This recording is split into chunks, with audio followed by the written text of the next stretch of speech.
David contre Goliath, tu connais sûrement ce récit légendaire. On ne peut pas imaginer une opposition plus déséquilibrée. La logique voudrait que David n'ose même pas attaquer Goliath, et pourtant l'histoire nous apprend que des surprises peuvent se produire. Dans un monde où la guerre numérique fait rage, une version moderne de David et Goliath a marqué les esprits. C'est un jeune hacker qui a volé et diffusé des images de GTA 6. Aujourd'hui, nous nous penchons sur ce piratage extraordinaire. Le marché du jeu vidéo pesait plus de 245 millions de dollars américains en 2023. Ce secteur n'est plus réservé à quelques adolescents geeks, c'est devenu un très gros business, encore plus gros que le cinéma à l'échelle mondiale. Dans ce marché, il existe un mastodonte appelé Rockstar Games. Cet éditeur de jeux vidéo est très connu notamment pour une franchise devenue légendaire.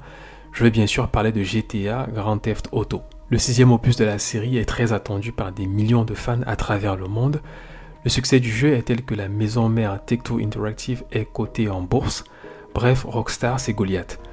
Imagine ensuite David non pas armé d'une fronde et d'une pierre, mais d'un clavier et de compétences pointues en informatique. Arion Courtage, un jeune homme apparemment sans prétention, entre dans l'arène numérique et affronte un titan du monde du jeu. Tu l'auras compris, le combat ici n'est pas physique mais plutôt intellectuel et technologique. Au fil de cette histoire, tu découvriras les motivations, les méthodes et le parcours de ce jeune hacker qui a secoué le monde de la cybersécurité. Comment Arion Courtage a-t-il réussi à pénétrer dans la forteresse de Rockstar pour voler des images de GTA 6? En réalité, notre jeune hacker n'en est pas à son coup d'essai. Il a commencé très jeune à pirater des serveurs du jeu Minecraft pour gagner des parties en ligne. Cela lui a valu une mauvaise réputation dans la communauté Minecraft. Quelques années plus tard, il a été impliqué dans le piratage de plusieurs grandes sociétés sous des pseudonymes différents. Nous sommes maintenant en septembre 2022. Arion Courtage est en liberté sous caution dans un hôtel en attendant sa condamnation pour les cyberattaques perpétrées contre Nvidia notamment. Son ordinateur portable a été confisqué pour l'empêcher de continuer ses piratages. Malgré ces conditions, Courtage parvient à pirater Rockstar Games à l'aide d'un Amazon Fire TV Stick, d'une télévision d'hôtel et de son smartphone. Surprenant, n'est-ce pas? Voici un aperçu de la manière dont un tel piratage pourrait théoriquement être réalisé.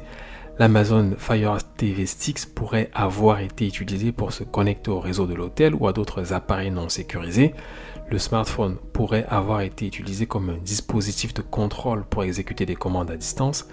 Courtage a exploité des vulnérabilités dans des systèmes de Rockstar Games. Pour ce faire, il a identifié des failles dans les logiciels ou les réseaux utilisés par Rockstar. Il a ensuite navigué à travers les couches de pare-feu et de chiffrement comme un fantôme numérique pour finalement atteindre les images de GTA 6. Il s'est introduit dans la messagerie interne Slack de l'entreprise et a écrit « Si Rockstar ne me contacte pas sur Telegram dans les 24 heures, je commencerai à publier le code source. » Cela veut dire qu'il a utilisé des techniques de phishing pour obtenir des identifiants de connexion ou qu'il a exploité des failles de sécurité dans le système de messagerie lui-même. Après tout cela, il décide de divulguer des vidéos de gameplay de GTA 6 sur des forums en ligne. Je précise que les détails exacts du piratage n'ont pas été entièrement divulgués au public.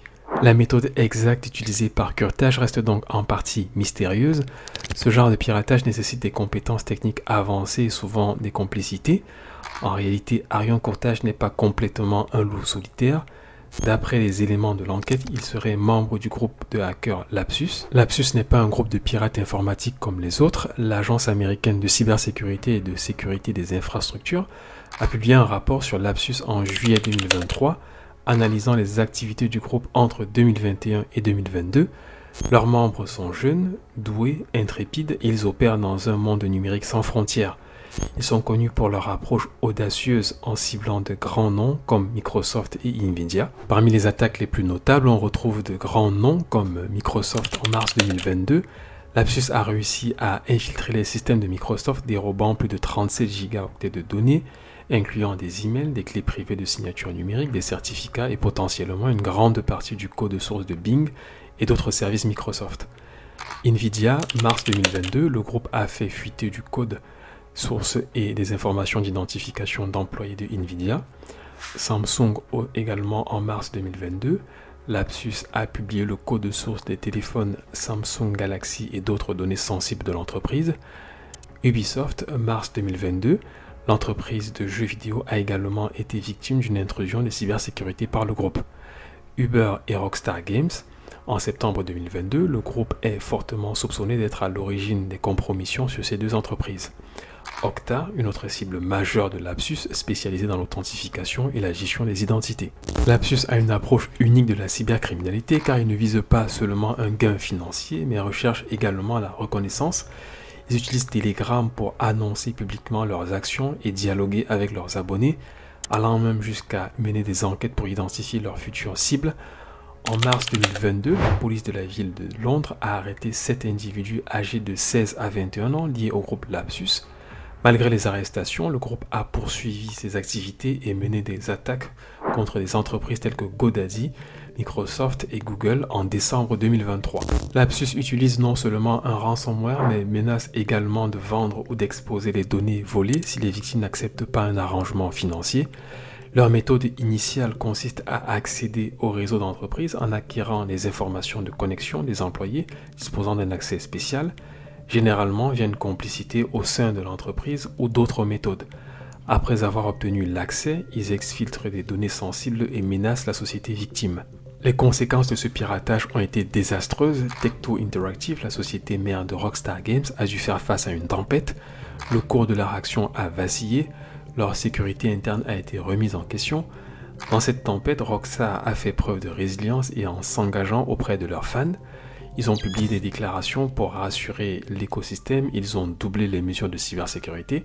Ce piratage a été un signal d'alarme, non seulement pour Rockstar, mais aussi pour l'ensemble du secteur. Comme dans tous les comptes, les actions ont des conséquences. Arion Courtage a fini par être arrêté pour le piratage de sociétés comme Uber, Revolut et Rockstar Games. Il a été condamné le 21 décembre 2023 à une peine de détention indéfinie à l'hôpital. Courtage, qui souffre d'autisme, a été jugé inapte à subir son procès par des psychiatres. Il a donc été demandé au jury de déterminer s'il avait commis des actes en question plutôt que de prononcer un verdict de culpabilité. Après ce genre d'événement, il faut savoir tirer des leçons. Comment Rockstar aurait-il pu éviter ce fiasco? Pour prévenir ce piratage, ils auraient pu adopter plusieurs stratégies. Le premier point concerne l'amélioration de la sécurité des systèmes internes à l'aide de pare-feux avancés et de systèmes de détection d'intrusion. Le deuxième point concerne la mise en œuvre d'une authentification multifacteur pour tous les accès au système interne. Le troisième point porte sur la sensibilisation des collaborateurs aux menaces de cybersécurité, notamment le phishing. Le quatrième point suggère de limiter l'accès aux informations sensibles en fonction des rôles des employés. Le cinquième point souligne l'importance d'une surveillance continue pour détecter toute activité suspecte.